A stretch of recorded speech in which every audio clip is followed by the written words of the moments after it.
a lot of people aren't seen as people. You know what I mean? You see? And when you're a person, human. We spoke about this earlier. There's an issue with language. Language has power. If you don't understand how to use language, it's just like not appropriately handling a tool.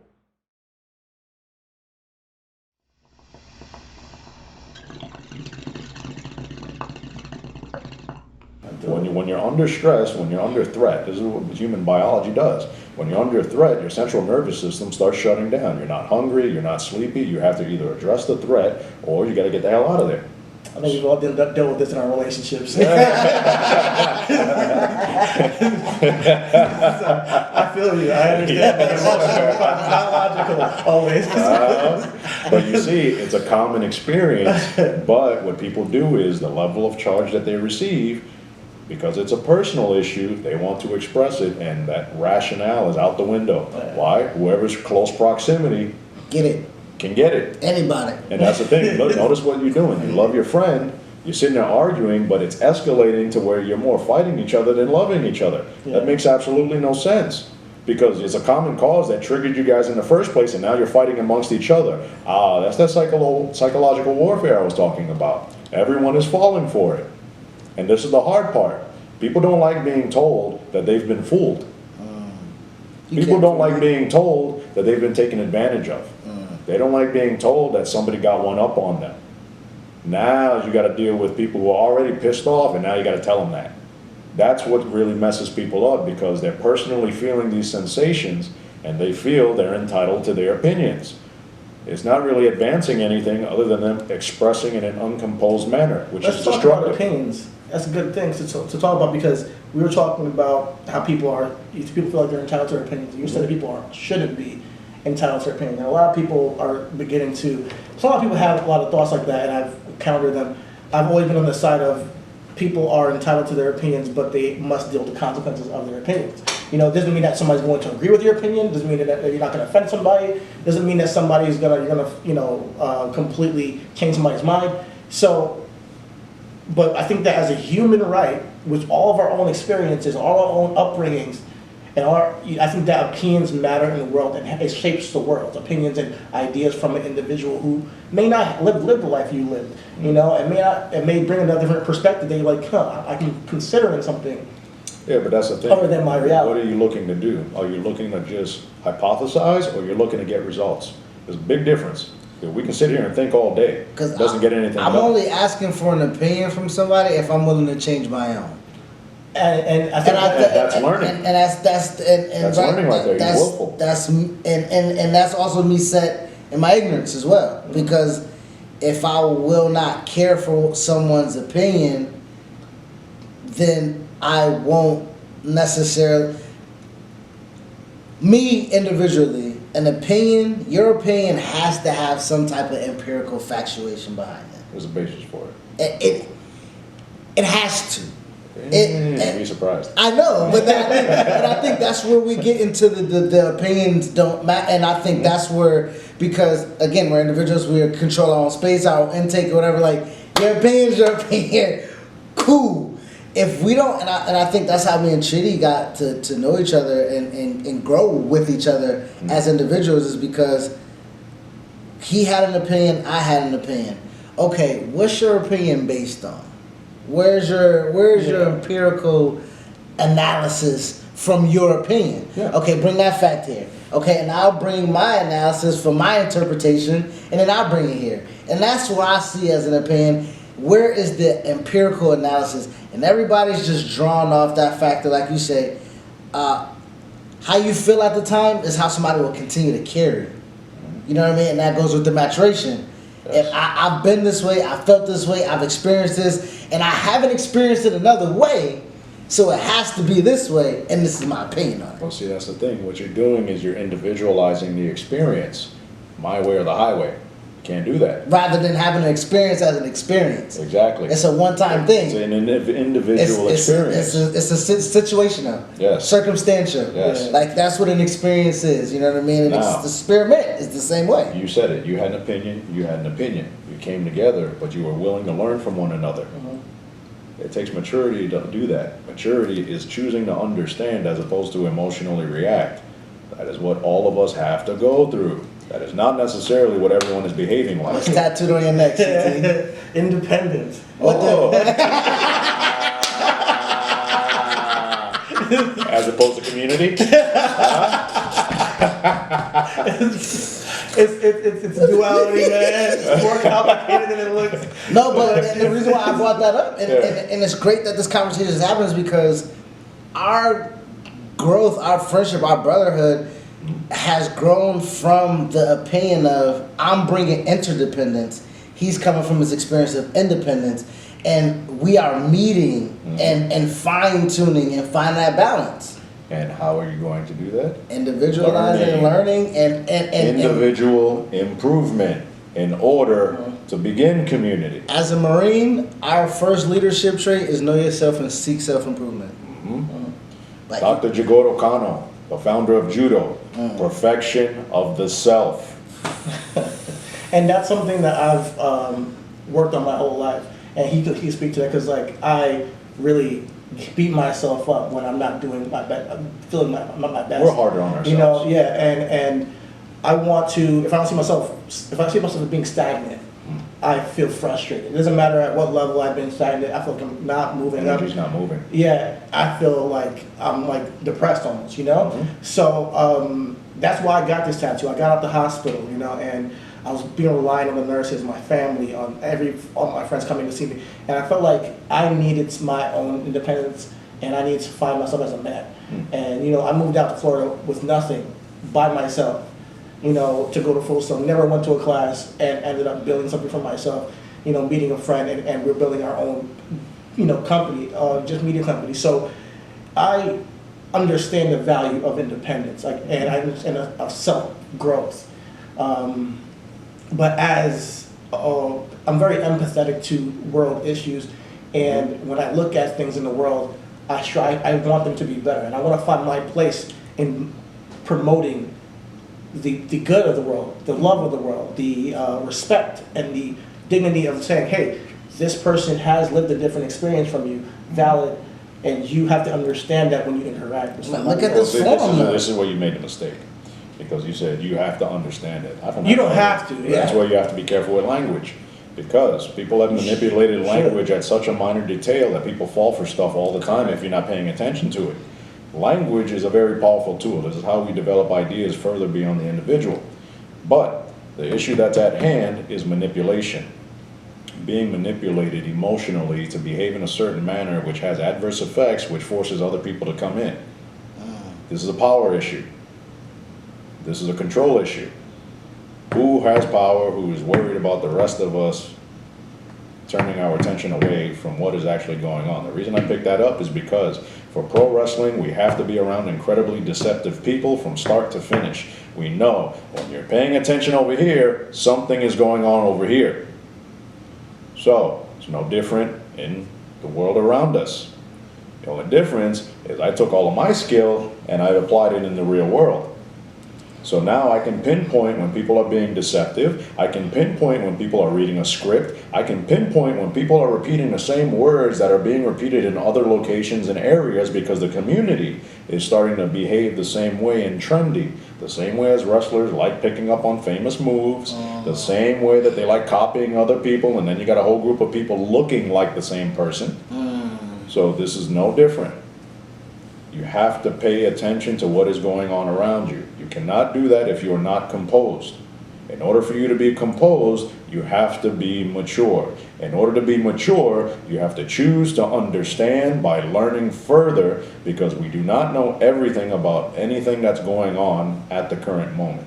So that leaves us with more ability to learn more about what is going on. We're never capped in the education process. There you go. So I think a good message going out to the world is to take your self-improvement very seriously. Yes. To learn, to grow, and improving yourself will effectively improve the world, improve the world around you. Because you're leading by example as opposed to simply speaking.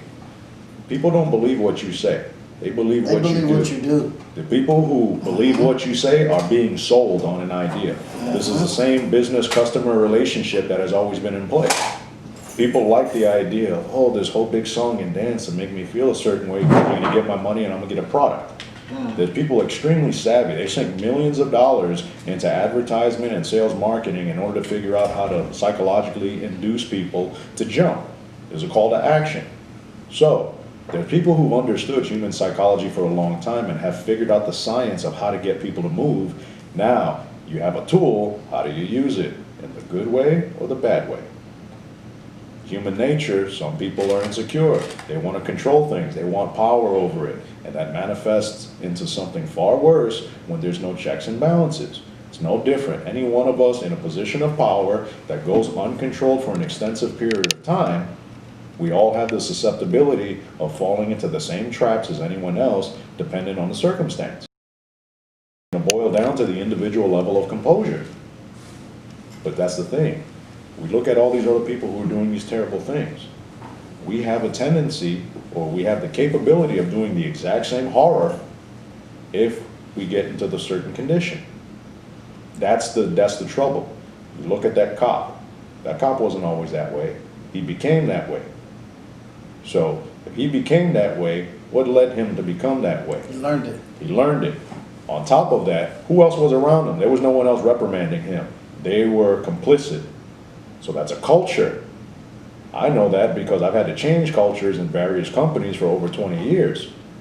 So that's a culture that exists, which means people who don't like to stand alone, they're gonna be intimidated by numbers. They're going to be intimidated into submission, and they're going to go along to get along. I used to hear that all the time in wrestling. Go along to get along. Don't rock the boat. You know what my answer is? Fuck that. I'm going to sink it with everyone in it. Especially if it's unjust. Because this is the problem. People say, oh, that's just how things are. That isn't how things are. That is how you accept them to be. So you're talking about the nature of seeing your community or people who share your experience and all of that. You're not going through that right now. You're watching it, you're observing it, as unjust as it may be. Your emotional charge is now compelling you to do something. The effectiveness and the quality of what you do is going to be based off of your composure. Are you that cop? You're a human, but that's not you. That's not your personality. You didn't go under the same conditions as he is at that moment.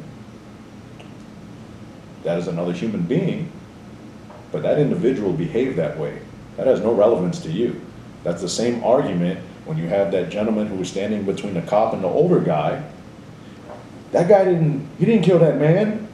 Why are you yelling at him? You mad at the cops. That man didn't kill that guy. That man over there didn't kill that guy. Why are you yelling at them like they're the ones who did it? So you see how you're falling into the emotional trap where you're assigning blame as a blanket. And we haven't really gotten deep into the conversation of how we view the situation, but when it comes to the situation at hand, I do feel for the police. I do feel for what their job is, and it's a very thankless job, especially in the climate that it is right now. I know that the police there are many people who don't go to the profession to murder people. But I do feel like there's a culture problem in certain places. There's been a culture problem for a long time. And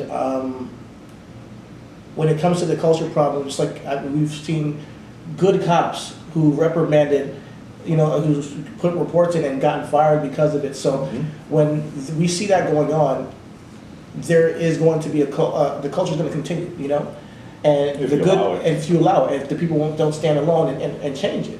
Now what we need to get to is when when law enforcement sees the community as themselves and the community sees law enforcement as themselves too. And they need more intermingling with the community on a more human basis, I believe. And over time, hopefully they can mend some of these fences. You know what happened though? Growth, right? The mingling in communities between police officers and the community, because we didn't have the resources that we have to send social workers or send medical professionals that can go into those communities. As big as HIV and AIDS is now, you can have a whole type of Bruh, they got methadone clinics and clean places for people to shoot up with clean needles and condoms and shit. Like that is You're that not is right. But with that being said, there is a way for the shifting to happen, right? I think going to Chidi's point is and to tie into Brandon's point, we stop, right? We know how important legislation is. We know how important it is to, like we say, to be a doctor, to be a lawyer, to be, to grow up to be a police officer and stuff like that. Along the way, that individual loses the command or the control of themselves and become what they are enthralled into, right? It's called groupthink. Exactly. I went into the military, and then I didn't do nothing. I didn't shoot nobody. I didn't blow nothing up. But the culture of what it wasn't what I was. You know what I mean? Like, you see a lot of, the Confederate flags, and you see a lot of, Obama was president at the time, and black racial undertones, but you just see ethically, morally people corrupt in a place where you thought that community was to bring the just to the ethically and morally corrupt. Now this is where you have to be careful, because you had the expectation that somebody else was going to do it. This is the issue with responsibility. As an adult, you are completely responsible for your decision making. Because so many people don't want to grow up, they dance on that line as best as they can so that they can still share that other world, that immature world. That's that spiritual stuff too you talk about. That's the thing. There's your spirit. That's your spirit. Your spirit is meant to express, not meant to be fucking crunched and held down. That's not what we're designed for. And this is what I was talking about, language. We are bioelectric machines. Everything that comes off of us produces an electrical charge, including thoughts. Positive charge, negative charge. Which one you want? Positive. All right then, you got to figure out how to use it then. You develop more positive charge, better energy. Why? When you take care of your machine. The driver's in here. This is the car. So, how are you going to manage it? The driver's responsible for the operation of the machine. Driver's drunk, machine's going everywhere. Absolutely. Damn. Now, when you say that your spirit is meant to expand, and how I feel, how I personally do it, because I can only speak to my experience, is I let my emotions be. I wear it on my sleeve. I wear my emotions on my sleeve. I'm sure you can see that. And it's hard for me to not be this person. And it's not that I'm not mature. It's that I do express my emotions, and I feel I'm very empathetic to my world around me. So I feel like my spirit in nature, and this is not an excuse or anything, but my spirit in nature is to be a more empathic human being to my fellow humans. So when it comes to your spirit, I feel like you're saying you feel like you should expand. I feel like it's almost so contradictory to saying being composed. So how do you balance that nature of being composed? Composure is not suppression. That's the difference. It's composure. Well managed, not suppressed, being kept down. I'm not trying to harshly control anything. I'm composing myself in order to be able to operate in the current climate, regardless of whatever the emotional charge is. So do you not get emotional at all? This is where I scare a lot of people. I'm not the most emotional person you'll find. However, I do have my emotions in order.